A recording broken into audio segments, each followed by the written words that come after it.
15 साल से ज़्यादा लंबा गहरा अनुभव रखने वाले गुरमीत चड्ढा साहब हमारे साथ कार्यक्रम में शामिल हो चुके हैं। सिटी बैंक और रिलायंस म्यूचुअल फंड जैसे दिग्गज संस्थानों में काम करने का बड़ा अनुभव है।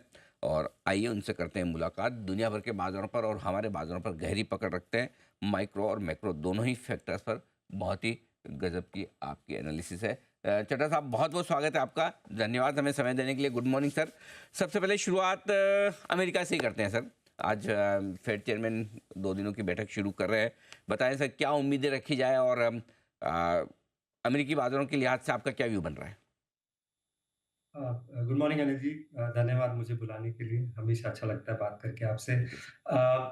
मुझे लगता है कि बाजार अभी अगर आप फेड फ्यूचर्स देखें और जो ट्रेडर्स का एंटिसिपेशन देखें, जो रिपोर्ट आ रही है, वो 60% चांस 50 बिप्स का कर रहा है। मुझे लगता है थोड़ा एग्रेसिव पोजीशन है और मार्केट्स में रन अप हुआ है एक बड़े इवेंट का एंटिसिपेशन को लेके। तो अगर 25 बिप्स रेट कट होता है तो थोड़ा-सा नेगेटिव रिएक्शन देखने को मिल सकता है और फेड की भी मजबूरी है, थोड़ा-सा बिहाइंड द कर्व है, लेकिन अगर 50 पैसा करेगा तो ये सिग्नल देगा कि इकोनॉमी की हालत बहुत खराब है। एक रिटेल सेल्स डेटा आना है, जो माइनस हाउसिंग है, वो शायद तय करेगा कि कितना हाइक होगा। तो मेरे हिसाब से प्राइस्ड इन है।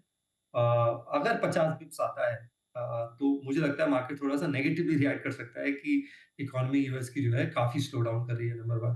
दूसरा, अनिल जी आप देखिए, हमेशा से weak dollar strong commodity trade रहा है, ये सदियों पुराना ट्रेड रहा है। हालाँकि ये पिछले 1-2 महीने में प्ले आउट नहीं हुआ है। एल्यूमीनियम, कॉपर, जो सॉफ्ट कमोडिटी प्राइसेज़ हैं वो भी नीचे हैं, क्रूड भी नीचे है। तो मुझे लगता है weak dollar strong commodity trade, अगर आप टैक्टिकल होना चाहते हैं तो ले सकते हैं, क्योंकि इस हफ्ते 4 सेंट्रल बैंक्स की मीटिंग है। यूएस तो है ही है, बैंक ऑफ इंग्लैंड भी है। जापान पे नज़र रखनी पड़ेगी। येन कैरी ट्रेड ने काफ़ी अनवाइंडिंग करी थी, एक बड़ा करेक्शन मार्केट में आया था। तो ग्रेजुअली जो हमें अब देखने को मिल रहा है कि अब रेट कट साइकिल शुरू होगी। चाइना स्टिमुलस की बात कर रहा है। तो स्ट्रॉन्ग कमोडिटी वीक डॉलर जो एक ट्रेड हम बोलते हैं, वो देखा जा सकता है। और मेरी बस ये निवेशकों से को सलाह है कि हमने अच्छा पैसा बनाया है पिछले 2 साल में। ये समय है कि जितना कम रिस्क लें और पैसा बना सकें। बाज़ार में बहुत अपॉर्च्युनिटीज़ हैं, जहाँ आप कम रिस्क लेके भी पैसा बना सकते हैं। वहाँ पे ज़्यादा केंद्रित होना चाहिए, रादर देन पूरा मार्केट में एग्रेसिव होने की। बात सही कि थोड़ा सा रिस्क कम रखें और पैसे अच्छे बन गए तो उन्हें प्रोटेक्ट करने की कोशिश भी करें। अ, हमारे बाजार भी लाइफ हाई के आसपास ही हैं। बताएं सर, यहाँ से किस तरह का व्यू हमारे बाजारों पर बन रहा है? तो अनिल जी, 3 फैक्टर्स हैं जो बाज़ार के लिए बहुत अच्छे हैं। एक, रूरल डिमांड, हमने कुछ चैनल चेक्स किए हैं। मेरे काफ़ी सारे क्लाइंट्स हैं एफएमसीजी कंपनीज़ में सीनियर पोज़ीशन में, थोड़ा-सा अपटिक है, माइनर अपटिक है। शायद फेस्टिव सीज़न में आपको बड़ा अपटिक देखने को मिलेगा। गवर्नमेंट्स ने भी बहुत इनिशिएटिव लिए हैं, बहुत सारे स्टेट्स में कैश ट्रांसफर हो रहा है। तो एक रूरल रिकवरी और फेस्टिव सीज़न एक मेरे हिसाब से अच्छा ट्रिगर हो सकता है रूरल इकोनॉमी के लिए। पिछले क्वार्टर के नतीजे थोड़े से सॉफ्ट थे। अगर आप सेल्स ग्रोथ और अर्निंग ग्रोथ देखेंगे तो 4-5% ग्रोथ थी। बहुत सारे पॉकेट्स में नेगेटिव ग्रोथ थी। थोड़ा-सा काउंटर सिक्लिकल होने की मैं सलाह दूँगा।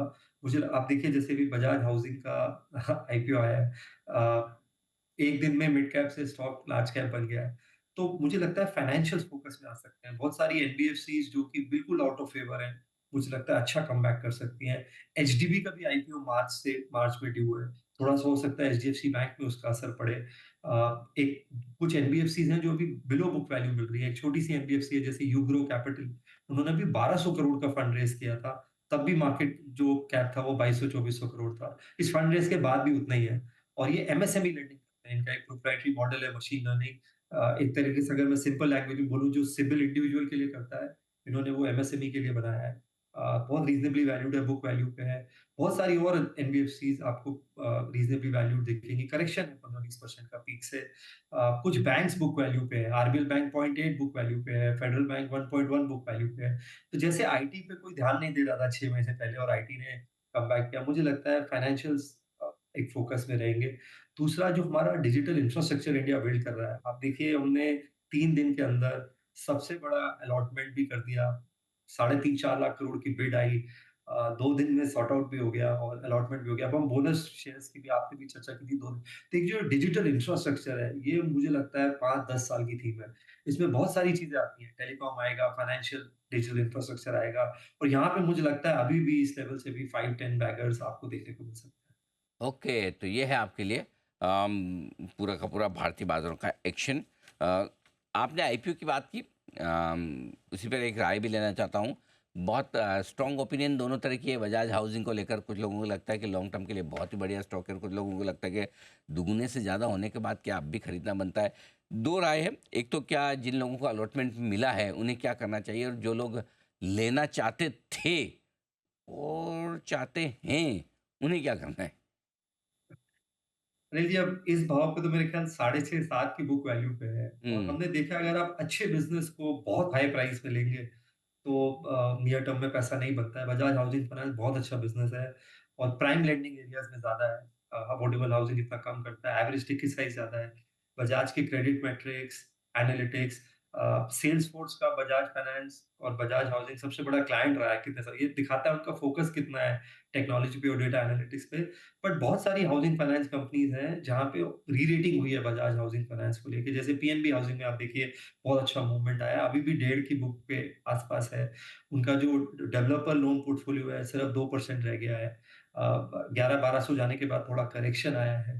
अ आप देखिए, एक एक एचडीएफसी बैंक है जिसने मर्जर किया था हाउसिंग बिज़नेस का, तो वो वहाँ वैल्यू डिस्ट्रक्शन हो गया, और एक बजाज फाइनेंस है जिसने डीमर्जर किया है और वैल्यू क्रिएशन हो गया। बाज़ार फनी है और शॉर्ट रन में बहुत ब्रूटल हो सकता है। तो मुझे लगता है हाउसिंग फाइनेंस में और भी अच्छे प्लेज़ हैं, इससे काफ़ी कम वैल्यूएशंस पे, जहाँ पे फ़ोकस कर सकते हैं। गोल्ड प्राइसेज़ भी अच्छा कर रहे हैं।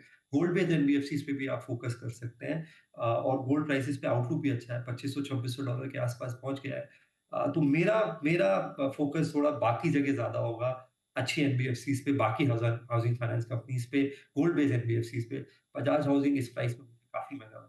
बात है, थोड़ा महँगा हो चुका है, ज़ाहिर-सी बात है, इसलिए अब खरीदने के लिए अब देर हो चुकी है थोड़ी। कमोडिटी स्टॉक्स पर एक बार आपसे राय लेना चाहता हूँ। मेटल्स और माइनिंग से रिलेटेड स्टॉक्स हैं, काफ़ी पिटे हुए हैं, लेकिन क्या हल्की-फुल्की हलचल जो दिख रही है अब, खरीदने का मौका है या अभी भी थोड़ा इंतज़ार कर लेना ठीक है? नहीं, टैक्टिकली अच्छे प्राइस लेवल्स हैं जी, और आपको यहाँ कमोडिटी वाइज़ कॉल लेनी होगी। तो फेरस और नॉन फेरस है, वहाँ पे आप टैक्टिकल प्ले ले सकते हैं। रबर में अगर आप देखेंगे, भाव 130 से 200 के आसपास गया है। मैं काफ़ी रबर प्रोड्यूसर से बात कर रहा था, 300 के आसपास का प्रोजेक्शन है।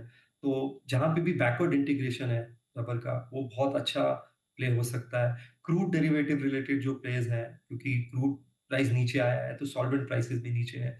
तो उसका इम्पैक्ट, बहुत सारी केमिकल कंपनीज़ भी आउट ऑफ फेवर रही हैं। तो थोड़ा-सा आपको हॉराइज़न बढ़ाना चाहिए, लेवल 2 जाना चाहिए। एप्कोटेक्स है इस स्पेस में। बहुत सारी फार्मा एपीआई कंपनीज़ हैं जो सॉल्वेंट यूज़ करती हैं, सॉल्वेंट प्राइसेज़ नीचे आए हैं।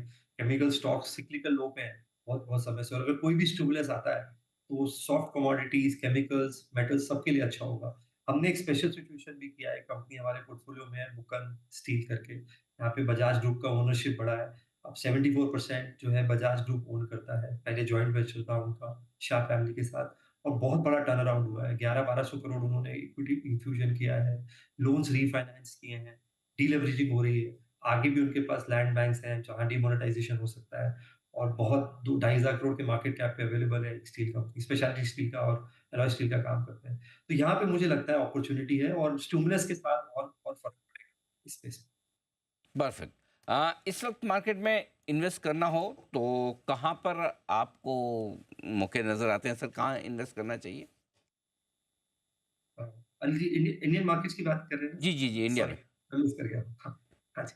तो देखिए, जैसा मैंने बोला, एक हमें फार्मा बहुत इंटरेस्टिंग लग रहा है लॉन्ग टर्म प्ले के हिसाब से। अगर आप देखें, पिछले 5, 10, 15, 20 साल में फार्मा ने निफ्टी को आउट परफॉर्म किया है। करीबन 1.5% का अल्फा है फार्मा इंडेक्स का। टोटल रिप्रेजेंटेशन बीएसई 500 में फार्मा का सिर्फ 5% है। आप किसी भी डेवलप्ड मार्केट में देखेंगे, 12-13% होता है। यूएस में एक बायोसिक्योर एक्ट पास हुआ है, जिन्होंने बायोटेक्नोलॉजी, 5 चाइनीज़ कंपनीज़ हैं, एमजीआई टेक, हुआईफी और 3 और कंपनीज़ हैं, जिस पे रिस्ट्रिक्शन की बात करी है। अभी हाउस ऑफ रिप्रेजेंटेटिव में गया है, शायद इलेक्शन के बाद सेनेट में आएगा। इसमें एक पोटेंशियल है पूरा फार्मा आउटसोर्सिंग वैल्यू चेन को चेंज करने का।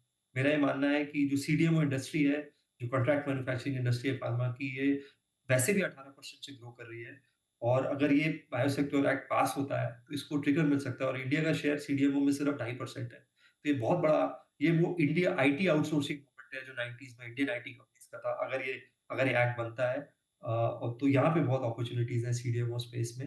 और जैसा मैंने बोला कुछ हम निश थीम्स पे ध्यान दे रहे हैं, जैसे डेटा सेंटर है, वहाँ पे हम वैल्यू चेन मैप कर रहे हैं कि बैटरी सप्लायर कौन है डेटा सेंटर का, कूलेंट सप्लायर कौन है क्योंकि बहुत एनर्जी और हीट जनरेट होती है। तो हमने पोर्टफोलियो में एचबीएल पावर, सविता ऑइलटेक ऐड किया है। रीसाइक्लिंग थीम मैंने आपसे डिस्कस करी थी 3-4 महीने पहले, वो बहुत अच्छा प्ले हुई है, चाहे वाटर है, चाहे लेड है, चाहे प्लास्टिक्स है। तो इन थोड़ी निश थीम्स और ब्रॉडली फाइनेंशियल्स, फार्मास्यूटिकल और डिजिटल इंफ्रास्ट्रक्चर पे हमारा फोकस है। ओके, ये है आपके लिए इन्वेस्टमेंट के ढेर सारे मौके इस मार्केट में जो पसंद है गुरमीत सर को। गुरमीत सर बहुत बहुत धन्यवाद आपका समय देने के लिए और विस्तार से बातचीत करने के लिए।